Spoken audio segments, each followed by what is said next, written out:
Hi, this is Anna Imagination from the Healing Garden. I've changed my podcast channel to Unbreaking You. I am working on proving the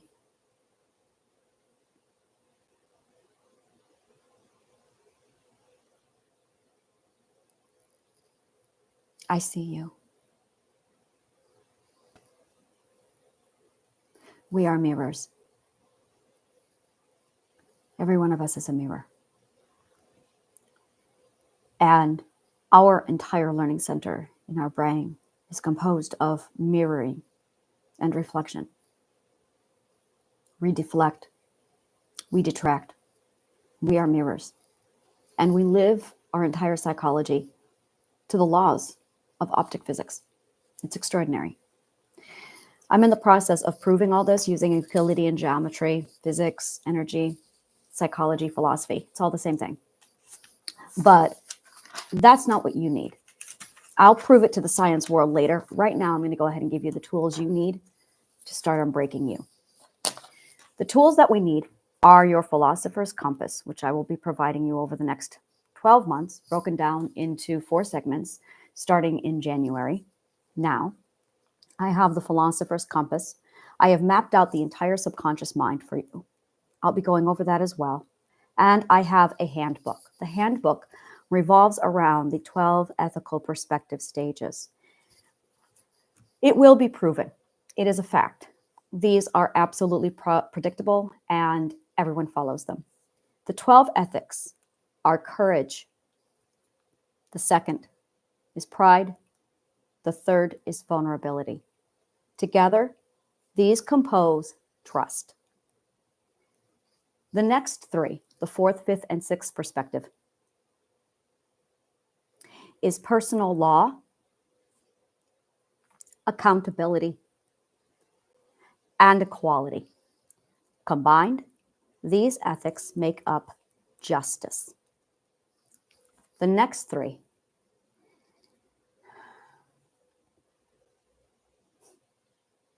is receiving, giving,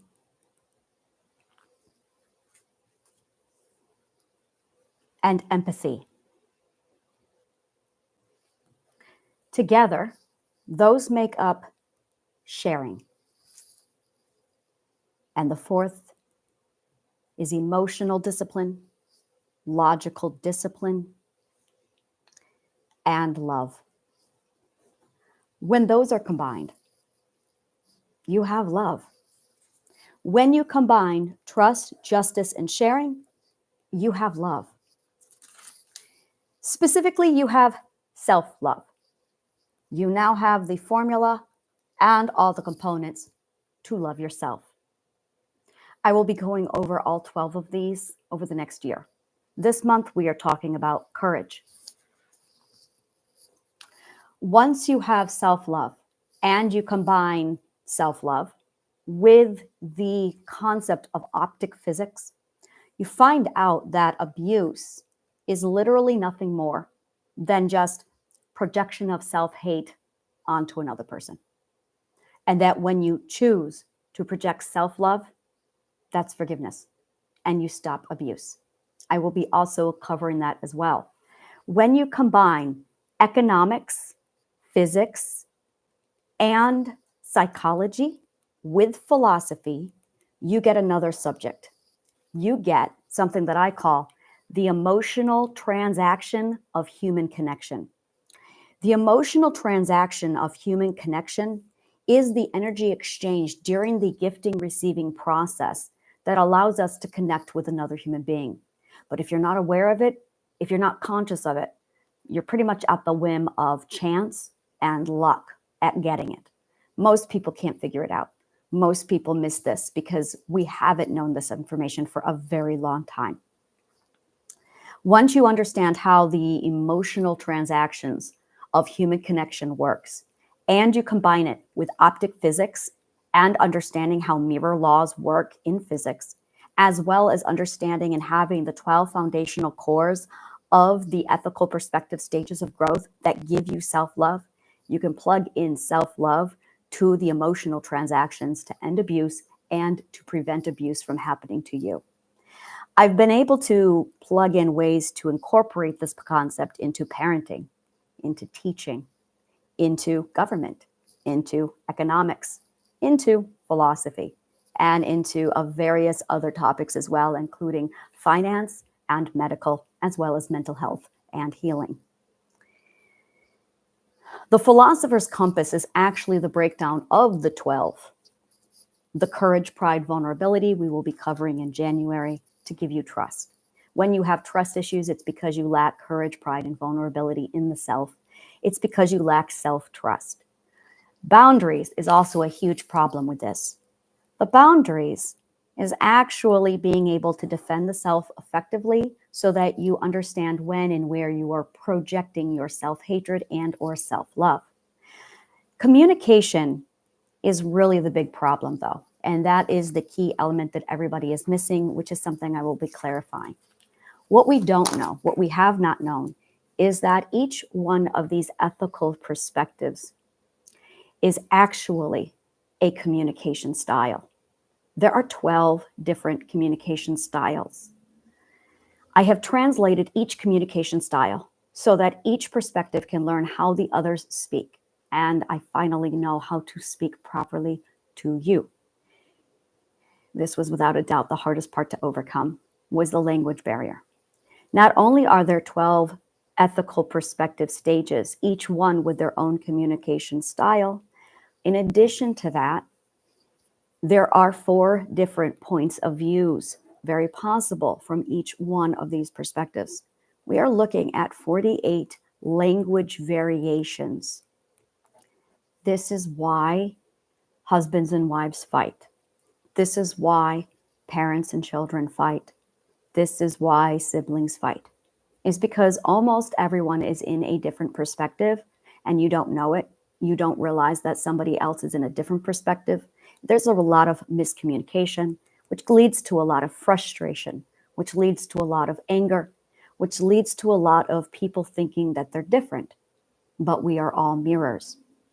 Once you understand how each one of the ethical perspectives speaks and that they're all just using their own language, it completely removes the communication barrier. Understanding is immediately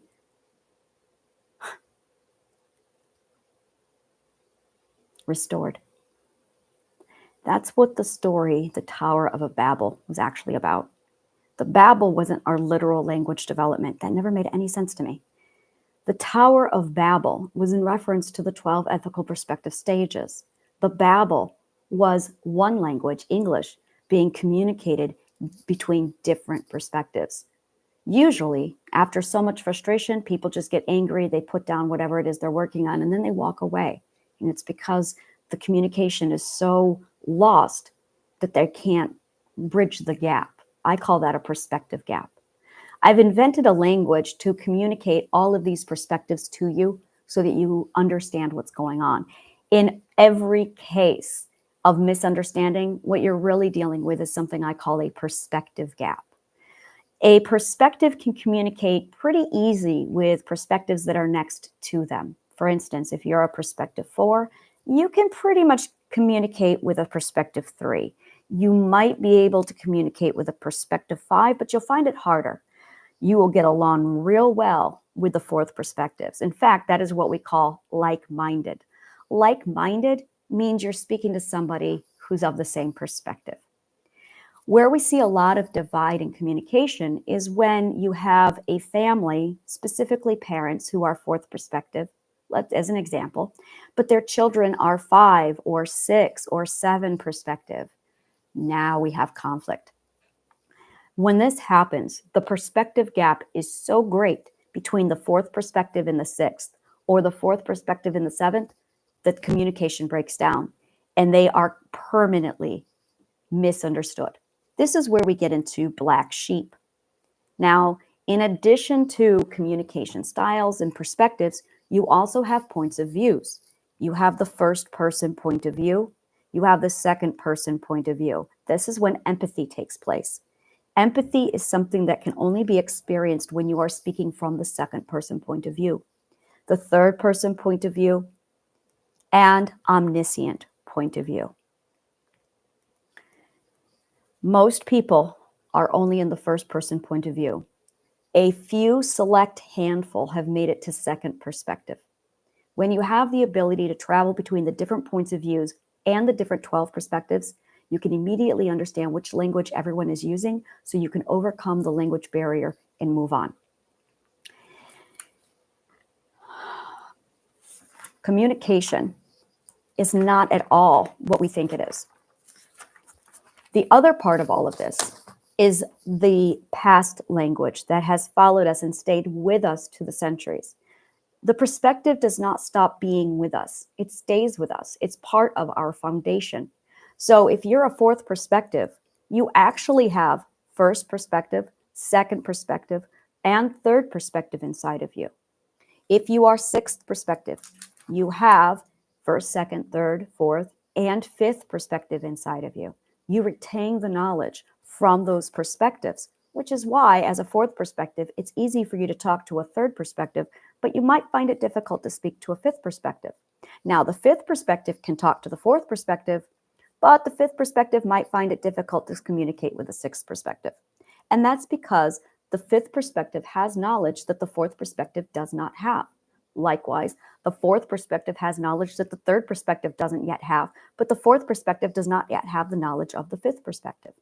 It's just the way we grow. This is not a hierarchy. This is the very first thing you must understand. This is not hierarchical. This is more like side by side. This is very much side by side. It's very much you're over there and I'm over here, but we're all equal. We're all eye to eye. But people don't start thinking that way or feeling that way until you've reached the sixth and seventh perspectives. These perspectives have been with us since our evolutional, before we were evolved from primordial ooze. We are talking old. For example, talk about demons, sin, the devil, and evil. These are terms that were invented by the second perspective during the second ethical perspective stage. The second era, that took place around 8,000 BCE. That is how old those terms are, and they're still very much around today. This is why. It's because they were invented around 8,000 BCE. Heavens and gods and celestial beings, these are all 8,000 BCE, second perspective terminology. The third perspective era is Dark Ages. This is where we see words like witches start to appear. Magic also came from magi, which is the second ethical perspective. Witches is third perspective. Another word that came out was your fourth perspectives. And now you're getting into words like the patriarchy. That turned around during the 1400s, during the Age of Enlightenment. So all of our vocabulary today from the fourth perspective is very much reflecting the 1400s, like 1490s, 1500s mindset. We are now moving into the fifth perspective age. That is what's wrong with the world today, is we are just shifting from the fourth perspective over to the fifth perspective as an entire era. I call this the age of authenticity. Now, there's a few things that are going to happen, that have happened, and will continue to happen. I do not see the future in the sense of divination. A lot of people think I do, and I don't. What I do see is called mathematical probability and predictability using physics, numbers, and math, and logic. When you get that kind of knowledge, you can start to see mathematical patterns and predictability pop up. This, in the second perspective era, was referred to as divination. This is where astrology starts, is where people think that it's magic or it's spirituality. It's just mathematics. It's quite boring, actually. It's just, it's physics. It's very, very boring, and it's very, very predictable. But once you understand the pattern and once you see the grand scope of how things move and the mathematical predictability, it is literally equivalent to looking at a clock and knowing, oh my God, it's going to be 2 o'clock today, twice. And tomorrow, it's going to happen again. It's that, except it's on a much, much bigger scale. It's exactly like that. That isn't divination. That isn't telling or predicting the future. It's just knowing mathematical predictability. That being said, because we've been here before, because I can see the 12 perspectives, I can see the arch, I can see what the arch did, I can see what the arch has done and what it's still doing and where we are, and I can see where it's going to go. As soon as people have this knowledge, they'll be able to see it too, because physics, logic, mathematics, geometry says so. So what we are coming into is the 5th and the 6th and the 7th perspective age. Right now, we are seeing the 2nd, 3rd, and 4th perspective age. The 3rd perspective age was the Dark Ages. The 2nd was the Roman time period. The 1st perspectival age was the Neolithic time period. And the 4th is the Age of Enlightenment. The 5th is going to be the Age of Authenticity. I am going to go ahead and say that the 6th ethical perspective stage, that era, is going to be the Age of Environment. And the reason why, I will explain that here in a moment. The priorities of each of these ethics is what determines a society and a culture. The majority rules. Right now, because of the population of the baby boomers, the 4th perspective is in charge.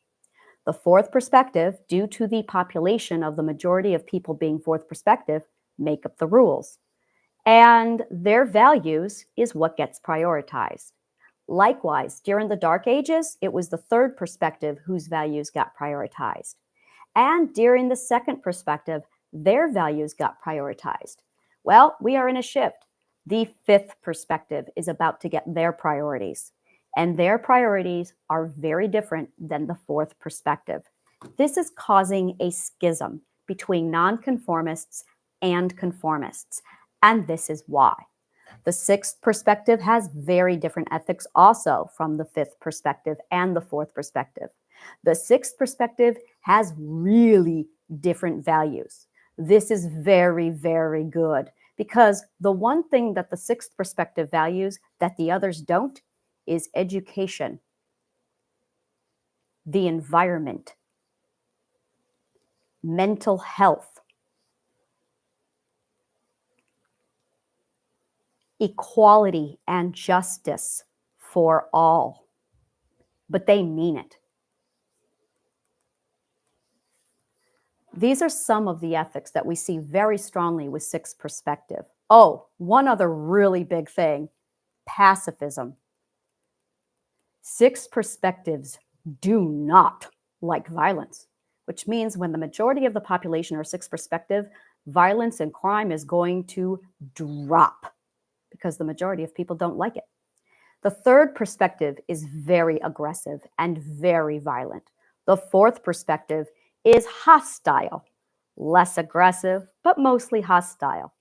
The 5th perspective has a lot to do with money, CEOs, business. The corporate mindset is very much 5th perspective. Entrepreneurs, business owners, this is all 5th perspective, which is why we have been seeing a massive rise of business ownership increase. It's because the 5th perspective is starting to shift. In addition to these, this is the beauty. Oh, I love this part so much. There's also a generational shift happening. Every generation evolves and comes out at the next perspective. The silent generation is the 2nd perspective. Baby boomers are the 4th perspective. Millennials are the 6th perspective. Millennials are the 5th perspective. The alpha generation that's coming up is going to be the 6th perspective. We're only talking 20 years. Now, graphic, gory, dark topic. The baby boomers are getting older. When the baby boomers do reach that point where we see a massive decline in the population because the baby boomers start to pass away, that is going to be the next shift because the baby boomer, which spiked our population, is going to drop our population. And because they are primarily 4th perspective, we are going to see a massive drop in the number of baby boomers and the 4th perspective. When that happens, that's going to be the shift. The 5th and the 6th perspective is going to become the majority, and they're the ones who are going to inherit the earth. When they inherit the earth, Their very first priority is going to be get smarter. They're going to want education because everybody in the fifth perspective and down does not value or prioritize education, and not nearly as much, if at all. The second thing that is going to become a major priority for this shift is going to be the environment. This is where we're going to see global warming suddenly skyrocket in importance. Now, here's the best thing of all of this. With each and every one of these stages of growth, what's really happening inside of the brain is it's getting bigger and smarter. This is literally the process of intellectual evolution, which means we're going to end up with a bunch of super geniuses when we all reach about the sixth perspective. Really fucking cool, which means we will then have the intellect to problem solve the environmental issue and our resources issue, because we will have the intelligence to do so. The neurodivergents are actually suppressed sixth perspectives being forced to conform to a third and fourth perspective. If you are a neurodivergent, stop conforming. It's hurting you. ADHD people are people who have been living at a sixth perspective, seventh perspective frequency and have been forced to live and slow down at a third or fourth perspective. Each one of these perspectives has their own frequency. This is where we step into physics, and I'll be proving this later. I was watching Stranger Things yesterday, and there is a scene where all the children are voluntarily saying the word me. They are raising their hands to take their turns. I watched the scene 3 times, like this particular segment. When they first raised their hand, each child was saying me to their own frequency and their own rhythm. And within about 15 seconds, the children had synced up, found a unanimous frequency, and were speaking in unanimous rhythm, me, me, me, to a pulse. What that displayed was how each one of us lives and vibrates to our own rhythm and personal frequency. And that the further along these perspectives you are, the more your frequency shifts and speeds up. This is really important physics.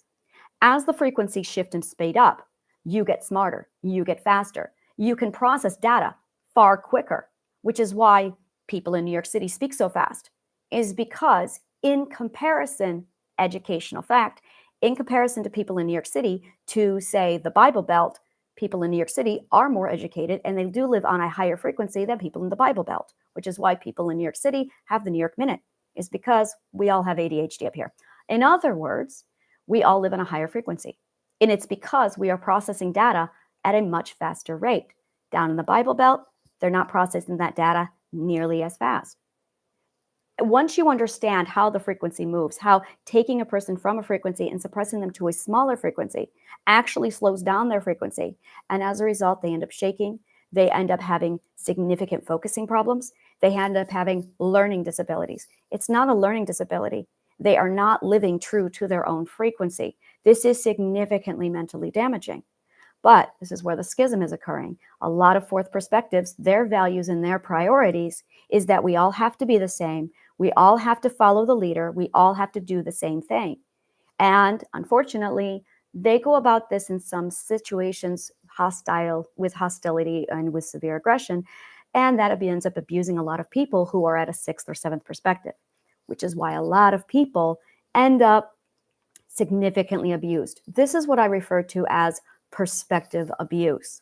When you go through perspective abuse, what you are experiencing is one of the perspectives inflicting harm or bodily damage or mental abuse onto somebody else from a different perspective with the expectation that you have to fit into my box. That is fourth perspective conversation for you have to conform to my perspective. But because nobody knows about this, it's being done quite a bit, and it's hurting a lot of people.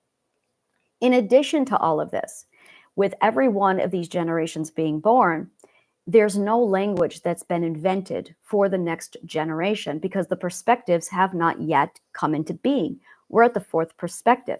As a result, we have language only that caters to the fourth perspective. So that when the fifth perspectives, millennials came up, and when the Gen X's came up, Gen X's are on the divide, when they came up, they started to use new language. And it's because they are in the next perspectival gap.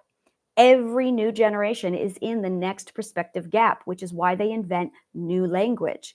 It's because the words don't exist anymore. So they have to reinvent them. And that's where we get words like that's fire or cool cat in one generation. The next generation, this is where all of our words come from, which is again contributing to the perspective gap. Then you see usually the fourth perspective, intolerant and impatient of kids these days. And it's because they're seeing the next generation moving into the next perspective. But there's a problem. The biggest problem is that because of the values of the fourth perspective, growth is not allowed. The fourth perspective usually has a significant intolerance for growth and change. Because of their significant aversion to growth and change, they don't value education, and they prioritize the law, the order, and everything being precisely the way they want it, with everyone having a role that everybody fits. That's very much a second perspective attitude as well. And as a result, they expect everyone to conform to this concept of similarity and identical behavior. This is where the drone mindset comes in. This is where everyone is being forced to wear a mask because they're being forced to live like a fourth perspective. And because of the fourth perspective's intolerance to growth and change, a lot of people are being forced to stay in the fourth perspective. But a child will grow on to be fifth perspective. They don't want to get the 9 to 5. They want to be a freelancer, or they want to get a entrepreneur. They want to have a small business. The fourth perspective will grumble and slander the fifth perspective because they don't understand it. Sixth perspective are hippies. So the fourth perspectives really hate on the sixth perspectives because they don't understand that perspective gap at all. The sixth perspective, there's you back to your environment. They're back to your free spirit because they value equality and justice for all. The fourth perspective does not value those things. The fourth perspective values conformity, obedience, and they prioritize law and order above all else, even and including the destruction of the self. If they had to choose between law or self and identity, they believe that law is most valuable because the fourth perspective has not yet learned several ethics in order to realize that people do not need law to stay ethical. But because that is exactly what the fourth perspective has to learn, and because they don't value growth and change or education, they are stuck never learning this lesson. They just keep enforcing law and projecting their need for law and order onto other people. And as a result, we're seeing this massive divide now between the fifth, the sixth perspective and the fourth perspective. The fifth perspective is split down the middle, depending upon the growth and change priority. The fifth perspective, there is either comfort or growth, and either you value comfort more or you value growth more. The fifth perspectives are divided on this. Perspectives 1 through 4, they value their comfort more than they value growth. The sixth perspective and higher, they value growth more than they value comfort. The fifth perspective is divided. Some of them will value the growth and they will lean toward and move on to the sixth. The fifth perspectives who value comfort more will lean toward the fourth and the foundational perspectives, and they will never move on from that point. So the fifth perspectives are pretty divided. And that's where the Gen X is, which is why Gen X is divided between a Gen X that acts like a boomer or a Gen X that acts like a millennial, is because of this growth or comfort. Whether or not you value comfort over growth depends on how well you perceived that first and second ethic. The first ethic, courage, is the ethic that teaches you how to give yourself self-comfort. It is your relationship with the nurturer inside of you. And if you were raised properly, you were then taught this ethic properly, you internalized it properly, and you value growth over comfort. But if you did not internalize this ethic properly, then you're stuck. You don't know how to grow while also using comfort effectively. Comfort is a tool that you're supposed to use kind of like a first aid salvant when you grow a little too fast or a little too much. And it's supposed to be a toggle of comfort, grow, where you're supposed to grow a little bit and then comfort, grow a little bit more and then comfort. But we are not taught properly how to do that. Because we're not taught how to do that, a lot of people avoid comfort or growth altogether. And as a result, they just soak in the comfort while others move on for the growing. And the people who grow have learned how to effectively use growth and comfort in a balance so that they can grow without hurting themselves. So this is really just about understanding how to use comfort to your benefit so that you can grow effectively without causing harm to your mind or to yourself. So that's one of the things we're also going to be covering over this next year, starting with courage in this month in January. Once you understand where it is we're going, and this is an evolution that's been happening for thousands of years. It's happening right now. It's going to happen. It's not a question of if, it's very much a when it happens. And as far as the when, we're looking at about 20 to 40 years. Now, once you get into the seventh perspective, that's when things really start to change. And this is where things can get really scary. I'm going to tell you right now, it is scary until and unless you understand what's going on. When you get into the world of physics, metaphysics, quantum physics, dimension theory, time, geometry, and calculus, you start to realize that human beings are literally just batteries. We really are. We are mirrors and we are batteries, and we 100% follow the rule of Newton's laws of physics. 100%. We follow optic physics. We function precisely like a battery. Emotions are negative and positive energy. The hippocampus is a walnut-sized thing inside of our brain that grows and shrinks, and it is a satellite. When it gets big enough, that is when we become super geniuses, and it has a little side effect. It gets so enlarged that it starts to pick up the electromagnetic fields and the energy of the planet and the world and the electromagnetic field around the earth. And suddenly you can start to feel the energy that is outlined in physics. In addition, our entire nervous system is literally just an electrical cable, multiple electrical cables, and wiring that go all up and down our spine and into our brain. So you are looking at electrical physics also playing a massive part in this. This is what neuroscience is. In addition to this, hormones are chemicals. We've heard of this. But really what's going on is our amygdala is a chemistry lab, and that is sitting on top of our neck. So when you really sit down and think about electrical energy and optic physics, batteries, chemicals, and now you've got a hippocampus that hooks up to the electromagnetic field of the earth, we're not done yet. We are standing on that electromagnetic field. We're going to feel it. And at the sixth perspective, you do. But that's just the beginning. From the sixth perspective to about the 10th perspective, you go through this metaphysical adjustment period that literally feels like electricity and energy are ripping through your brain and your body constantly. In the past, people have referred to this condition as schizophrenia. It's not schizophrenia. It is literally your body plugging into the physical world. It is metaphysics, and it's what happens when you finally get smart enough that you can hook up to the electromagnetic field. About the 10th, 11th perspective, it mellows out and you've adapted. Now, once it mellows out and you've adapted, you're fine. You can breathe. Oh my God, you can breathe. I'm at a point now where I do not feel Mercury retrograde. I have no idea. I feel really zen and aligned at all times because I am so tuned into my alignment, my own frequency. I understand what my mental health requires in order to keep my energy from, it has to continue to ebb and flow. All emotions must ebb and flow because emotions are energy. And we have words for this in battery physics.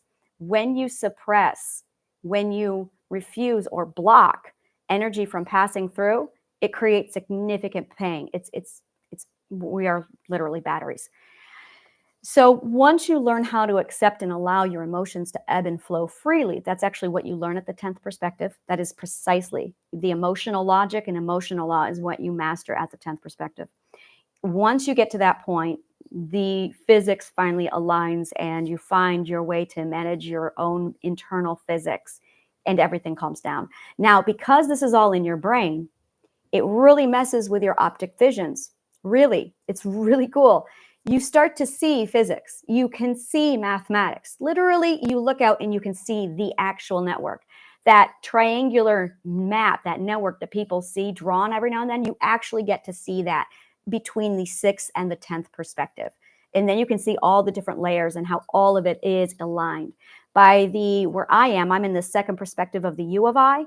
That is equivalent to a 14th perspective.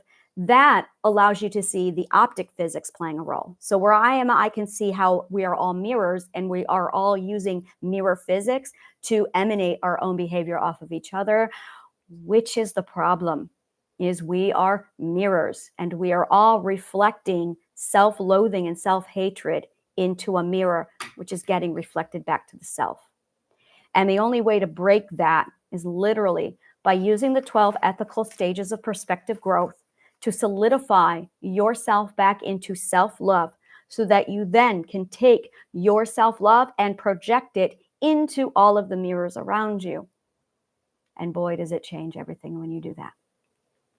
So this is what I refer to as my radical global healing plan. And I am dropping it effective immediately, basically, into the planet and saying, here, this is how this works. Now, while all this is going out, I'm going to be writing up, and I've already started them, the documents that prove all the science behind this. Like I said, I can use, and I'm using Euclidean geometry to prove this, and I'm using physics. And this is a type of psychology that we have not seen literally since the 4th century. Now, this was not psychology that was written down. This was something that was passed on only through oral tradition in the secret halls of Alexandria. The more you learn this, the more you will see that it literally runs parallel to the words of Christ. And that's because Christ knew this stuff, because he studied at the Alexandrian library as well. And his words are literally 2nd perspective translation of physics and all of this stuff. It's extraordinary. So the more it all comes together, the more every subject that we have in existence becomes the same subject. It's literally the manual of how the human being is in relativity to and connects to the world of physics in all of its different elements. Everything revolves around physics. This is extraordinary. Mathematics, calculus, trigonometry is the language of physics, and all of the interpretations of physics revolves around it. The energy, the religions, and the spiritualities, those are all translations of the physics from the 2nd perspective.